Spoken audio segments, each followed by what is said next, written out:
Hello, and welcome to my lightning talk. Does relationship building hold the key to the inclusion of Indigenous traditional knowledge in OERs? I'm Lauren Burdage, and today I'm going to be talking to you about the paper I wrote for Indigenous LIS in the Canadian context at the University of Alberta in the spring 2020 semester. I acknowledge that I come to this work as a queer, white, cisgendered female of settler colonial descent living and working on the Haldimand Tract, the traditional territory of the Neutral, Anishinaabe, and Haudenosaunee peoples. By profession, I'm a copyright specialist who serves the needs of students and faculty members at the Wilfrid Laurier University Library, where I make course readings available affordably and accessibly and ensure that faculty members are complying with copyright and licensing terms.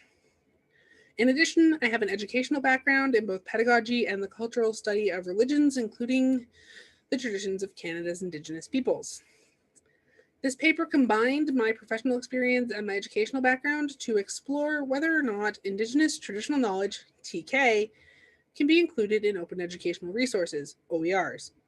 And if so, how do we make that happen? To that end, this presentation outlines the discoveries that I made during this exploration. It highlights the things I learned along the way and the importance of conducting more work and research in this area. My goal today is that you will come away from this session with an understanding of why it's important to get Indigenous TK into OERs and how we can work towards making that happen via traditional knowledge labels. We'll start by discussing relationality. It's the key to the inclusion of TK and traditional cultural expressions, TCEs, in OERs.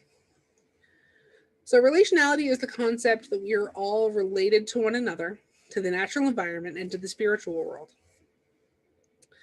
These relationships bring about interdependencies. It's a core way of understanding the world for Indigenous peoples, and therefore relationships really matter.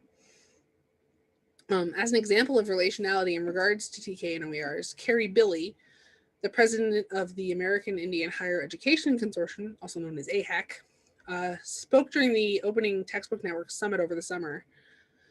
She talked about why AHEC has embraced the use of OERs in their schools, and it's because their students are some of the most underprivileged and marginalized out there. They're both adversely affected by the high cost of textbooks and a lack of representation within those textbooks. These students deserve to see themselves reflected in their learning materials, and including TK in OERs makes that more possible. So, what is TK?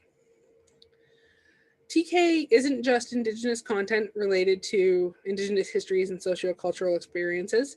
You'll commonly hear the phrase Indigenous ways of knowing in relation to TK because it's knowledge that shapes how Indigenous people see and understand the world and how they teach that information to others. TK doesn't just come from the same sources used in Western settler colonial viewpoints. It can come from the land, stories, and personal knowledge, for example. So why is this relevant to OERs? Well, one of the aims of both the Truth and Reconciliation Commission's report and the UN Declaration on the Rights of Indigenous Peoples is to see Indigenous knowledge, culture, traditions, and histories integrated in the Canadian classrooms at all levels. And Indigenous knowledge includes TK. And TK includes TCEs. So what are those? TK is the umbrella term, and TCEs are the elements covered by that umbrella. If you consider Indigenous ways of knowing as being another way of saying TK, then think about its counterpart, Indigenous ways of being, as being aligned with TCEs. WIPO uses the term TCE to refer to both the tangible and intangible forms in which TK and TCEs are expressed, communicated, or manifested. So let's move on to copyright. Copyright has been and continues to be a tool of colonial dispossession. Indigenous communities still don't own their entire cultural heritage. This is one of the main concerns when it comes to TK. It's very difficult for Indigenous communities to both physically and digitally repatriate their old TCEs, such as recordings of songs or dances done by scholars or photographs taken to document their cultural practices. Sadly, even when they can regain physical possession of these TCEs, they still might not be able to control the use because intellectual property rights prevent them from being seen as the rights holders. This leads to the second concern. It's not that they don't want to share. Based on conversations I've had, presentations I've watched, and articles I've read, communities do want to share their TK, not only to educate their own young people, but to educate non-Indigenous peoples in hopes of furthering reconciliation efforts. Their main concern is retaining control over the information and how it's shared and used.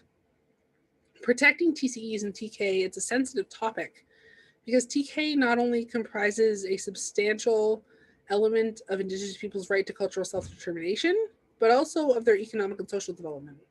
So any appropriation, misrepresentation, or trivializing of their TK deprives them not only from their dignity, but also from obtaining any financial benefits. Now, any TK that is considered sacred or secret must never be made openly accessible. That's one thing Indigenous communities do agree on. And it's my understanding that many Indigenous communities would actually be open to the idea of openly using their TK if we can find some way to license and protect the use and distribution of that TK. And that's where I see the 18 TK labels coming into play. A TK label is not a copyright license. Unlike a Creative Commons or other open license, they're not legally enforceable on their own. The development of Local Context, the organization that manages the labels, centers around providing a space to support communities that were thinking about how to use copyright, what that means, where it could be useful and where it isn't for them. So the TK labels act like a digital cultural protocol for sharing knowledge. They're an effort to translate the traditional written protocols into protocols that work in an online environment.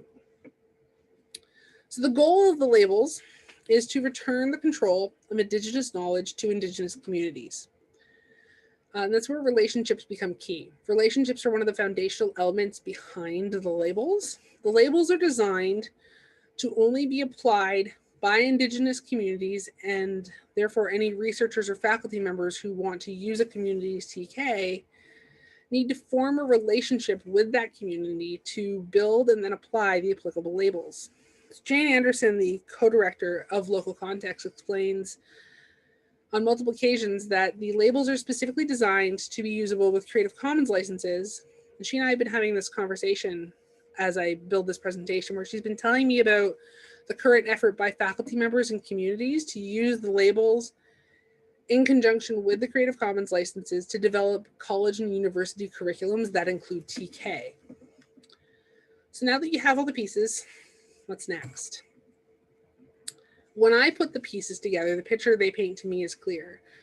I see a future in which researchers and faculty members work with Indigenous communities to localize, remix, and publish OERs that include content that has traditional knowledge in it, that are labeled with TK labels, and these labels will explain the appropriate use of the material within the OERs. During this exploration, I didn't find any OERs currently that are using TK labels, but there are several that do contain unlabeled TK.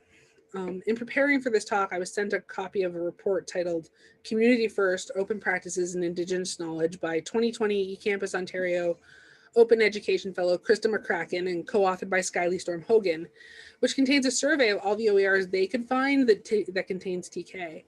I found a couple that their report didn't contain, the Indigenous Fisheries Training Framework videos, and a student workbook from the University of Alberta and the Gwich'in Tribal Council, which accompanied a series of digital literacy workshops.